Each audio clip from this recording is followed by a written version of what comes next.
There's someone in your life right now who cannot get close to you. They have tried. They keep trying. And you cannot figure out why something always seems to interfere, why the conversation goes cold, why the connection never quite locks in, why, no matter how hard you both push, an invisible wall keeps rising between you. You assumed it was personality, maybe bad timing, maybe your own emotional wounds creating distance, but what if it was none of that? What if something far more ancient, far more militarized, and far more precise than your feelings was standing between you and that person? Not a coincidence, an assignment. Because here is what they taught you in Sunday school. Your guardian angel is a gentle, glowing figure with soft wings who catches you when you fall and whispers comfort when you cry. Warm, passive, decorative. A celestial babysitter floating above your life and occasionally nudging you away from traffic. That is a beautiful story. It is also dangerously incomplete. The being assigned to your life in the spiritual realm is not decorative. It is not passive. And it does not ask your permission before it acts. What most Christians have never been taught is that angelic assignment is not comfort. It is warfare. It is active. It is territorial. And the most jarring thing your guardian angel does is not protect you from car accidents or quiet your anxious heart at 3 in the morning. The most jarring thing it does is block people, specific people, deliberately, surgically, sometimes permanently. And you have felt this. You just did not have the language for it. You felt it when you desperately wanted a relationship with someone, and an invisible force kept creating friction you could not explain. You felt it when someone you trusted walked out of your life, and despite the pain, something deeper than your emotions seemed to exhale in relief. You felt it when a door closed so hard and so fast that no human logic could account for the speed. That was not random, that was authorized. The church has done something quiet and devastating to the concept of angelic ministry. It has domesticated it. It has reduced to terrifying, glorious, operationally sophisticated spiritual reality into greeting card imagery. And in doing so, it has left you completely unprepared to understand what is actually happening in your relational landscape. It has left you grieving things that were blocked for your protection. It has left you fighting to recover connections that were severed by divine intelligence. It has left you confused and hurt and spiritually illiterate about the mechanics of your own guarded life. Here is what they did not tell you. The word in the original Greek for angel is angelos. It simply means messenger or envoy. But when you go deeper, when you examine the Hebrew equivalent, malak, something shifts immediately. A malak is not a passive carrier of information. A malak is a delegated emissary with full operational authority. In the ancient Near Eastern world, when a king sent a malak, that agent carried the full weight and power of the king's throne. To reject the malak was to reject the king. To interfere with the malak was to declare war on the kingdom itself. Your guardian angel is not a suggestion from God. It is a delegated extension of divine authority deployed over your specific life, your specific territory, your specific calling. And here is the theological reality that modern Christianity has almost entirely abandoned. Not every human being who attempts to enter your life has permission to be there. The spiritual realm operates on authorization, not emotion, not even human will. Authorization. This is not about being chosen or special in some ego-inflated sense. This is about architecture. When God authored your life, He authored it with a specific spiritual infrastructure already in place. There are people written into that infrastructure. There are people who were never written in, and then there are people who were once written in, but whose chapter closed, and who are now attempting to re-enter a space they no longer have clearance for. Your guardian angel knows the difference between all three. You often do not. This raises a deeper and far more uncomfortable question. If your angel is blocking certain people, what is it blocking them from? What threat do these individuals carry that requires celestial intervention? Open the book of Daniel, chapter 10. Read it slowly. Read it like a classified military dossier, because that is precisely what it is. Daniel has been fasting and praying for 21 days. 3 weeks of radical spiritual consecration. No food, no pleasure, just relentless intercession. And then a being appears to him, not a soft, glowing greeting card figure. A being whose body was like beryl, whose face looked like lightning, whose eyes were like flaming torches, whose arms and legs gleamed like polished bronze, whose voice sounded like the roar of a multitude.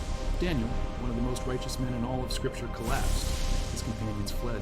They could not see what he saw, but they felt the weight of its presence and ran. Daniel lost all strength. He lay face down, trembling. And then the being speaks. And what it says unlocks an entire operating system of the spiritual world that most believers have never accessed. Do not be afraid, Daniel. Since the first day that you set your mind to gain understanding and to humble yourself before your God, your words were heard. The first day, day one. God heard the prayer on day one. But here's the fracture point. Here is where everything most people believe about prayer and spiritual response falls apart. But the prince of the Persian kingdom resisted me 21 days. 21 days of delay. Not because God was absent, not because Daniel's prayer was insufficient, but because a territorial spiritual entity, a dark principality assigned to a specific geographic and governmental region, actively resisted the angelic messenger carrying Daniel's answer. This is not metaphor. This is not allegory. This is the Bible describing, in operational and tactical detail, the existence of a spiritual battlefield layered directly over human reality. There are princes, there are territories, there are assignments, there are blockades, and then the being reveals something that changes the entire calculus. Michael, one of the chief princes, came to help me, because I was detained there with the king of Persia, Michael. An archangel, a commander of celestial forces, was dispatched to break the resistance so the answer could finally reach Daniel. This is celestial mechanics. This is spiritual warfare described not in vague spiritual language, but in precise, militarized tactical terminology. There are entities assigned to resist. There are entities assigned to break resistance. And the prayers of human beings on earth directly activate the operational tempo of the spiritual realm. Now bring this back to your life and ask the question that changes everything. If a dark principality can block an angelic messenger carrying an answer from God, what can a compromised or dark human being carry into your life that would trigger your guardian's defensive posture? This is where the revelation fractures open. You were taught to discern people by their behavior, by their words, by the fruit they produce in their natural life. And yes, that matters. But the spiritual reality goes far deeper than what the natural eye can observe. In the original Greek, the word Paul uses in Ephesians 6 for the enemies we wrestle against is cosmocrator, which means world rulers or rulers of this age. These are not human beings. They are not abstract concepts. They are specific, organized, hierarchical spiritual entities with specific assignments over specific geographic regions, specific bloodlines, specific vocational territories, and specific individuals. Here is what most Christians miss. These entities do not work in isolation. They work through human beings. Not always through obviously evil human beings, sometimes through well-meaning ones, sometimes through people who love you, sometimes through people you deeply want in your life. The Trojan horse was not terrifying because it was obviously a weapon. It was terrifying because it looked like a gift. It looked like a blessing. The Trojans celebrated its arrival. A person can be a carrier of a spiritual assignment against your life without any conscious awareness on their part. They can carry chaos, cycles of destruction, spiritual contamination, or energetic interference that disrupts the specific frequency of your calling without ever intending to do so. Their wounding can become a weapon. Their unresolved darkness can become a transmission. And your guardian angel, operating with intelligence that transcends everything you can observe with your natural eyes, perceives this contamination immediately. And it acts, without consulting your feelings, without waiting for you to figure it out, without asking for your vote on the matter. This brings us to the turn that makes everything personal, the revelation that changes not just what you believe, but how you live. You have been in pain about certain departures, you have grieved certain closed doors, you have wrestled with certain relationships that never quite ignited despite how much you wanted them to. You have blamed yourself, you have blamed the other person, you have blamed timing. What if the agent of separation was not dysfunction? What if it was protection? The spiritual mechanics at work in your life are more precise than any human relationship counselor, more accurate than any personality test, more thorough than any background check you could run. Your guardian angel carries intelligence about the spiritual assignments trailing behind every person who attempts to enter your sphere. It knows what they carry, it knows what they would activate in you. It knows what doors their presence would open in your life, and sometimes those doors lead not to flourishing, but to devastation. And this is not because those people are evil, this is because of territory, because of assignment, because of the reality that the same person who is a gift inside someone else's calling is a threat inside yours. Think about the specific ways your guardian responds. It does not always produce dramatic supernatural events. Mostly it works through the ordinary, the conversation that inexplicably dies, the logistics that keep collapsing around a particular connection, the unexplainable discomfort you feel in someone's presence, even when everything looks fine on the surface, the recurring friction, the doors that will not open no matter how hard you push. You have been reading these experiences through the lens of natural circumstances. Start reading them through the lens of spiritual authorization. Start asking not why it did not work, but what was it protecting?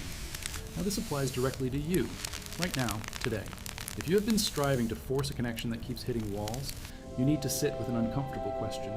Is the resistance coming from the enemy trying to block your blessing? Or is the resistance coming from your guardian trying to block a threat? Because both are real, both happen, and they feel identical from the inside. Here is how you begin to tell the difference.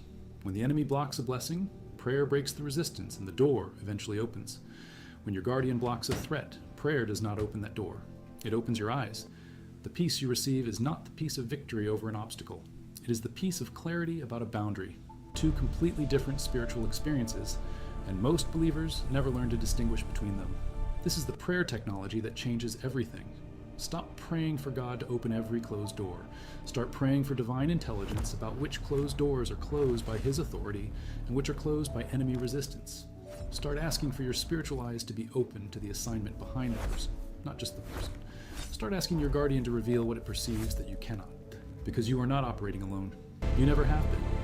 You have been assigned a celestial agent of extraordinary power and intelligence who has been watching over your life from the beginning, who knows the terrain of your calling, who has the operational brief for your specific assignment on this earth, and who has full authorization from the King of Heaven to intercept, block, redirect, and repel anything that compromises that assignment. But here is the weight of responsibility that this revelation puts on you. That knowledge is not a license for passivity. It is not a permission slip to isolate and call every difficulty in your relationships as spiritual attack. It is a call to a higher level of discernment, because your guardian can block, but you can also override your own protection by making willful decisions to pursue what the Spirit of God has already flagged as dangerous. You can grieve the Holy Spirit. You can override the check in your spirit. You can silence the friction through sheer human stubbornness and walk yourself directly into the threat that your celestial protector was working to shield you from. This is the weight. You have protection, but you also have agency. And the spiritual toll of using your agency to override your protection is severe. The Israelites at Sinai had the pillar of cloud and fire. They had the visible, tangible, undeniable presence of God's protection and guidance. And they still built the golden calf. They still raged against Moses. They still died in the wilderness within sight of the promise. Protection does not make you immune to the consequences of willful disobedience. It makes you accountable to a higher standard of knowing better and choosing it anyway. So stop fighting the walls. Start reading them. Stop mourning every departure.